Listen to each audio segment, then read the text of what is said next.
Subscribe करा, like करा, share करा. फक्त मुक्तागिरी न्यूज बेल आयकॉन दाबायला विसरू नका. आता मुंबई पुण्याला जाण्याची गरज नाही. ज्वेलरी पासून कपडे खरेदी, खाण्यापासून ते राहण्यापर्यंतची सोय, सर्व काही एकाच छताखाली, म्हणजेच पोवई नाका येथील राजर्षी मॉल येथे.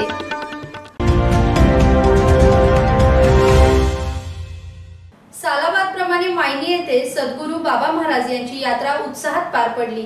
यावेळी राज्यातून विविध ठिकाणाहून आलेल्या भाविकांनी मोठी गर्दी केली होती. पाहूया ही बातमी.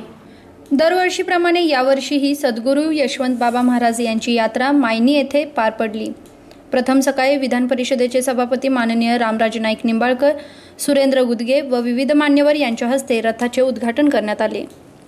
त्यानंतर रथ पुढे मार्गस्थ झाला. यावेळी रथ मायनी एसटी स्टँड पासून गुदगेवाडा, नवीन पेठ, फुलेनगर, मायनी चौक, वडूज रस्त्यावरून सायंकाळी रात्री 9 वाजता रथ ठिकाणावर येऊन पोहोचला.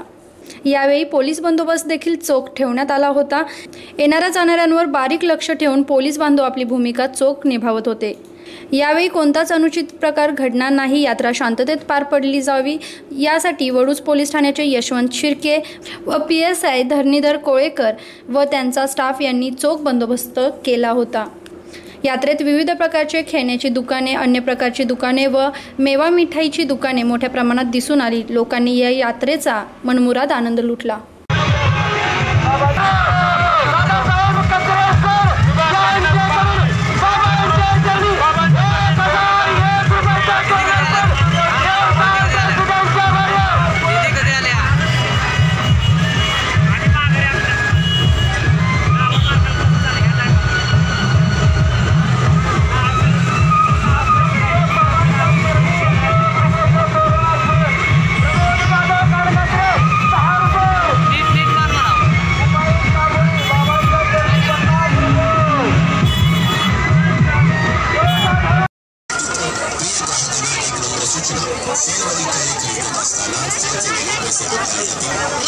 आणखी एक सूचना, एकदा विकलेली खेळणी कोणत्याही परिस्थितीत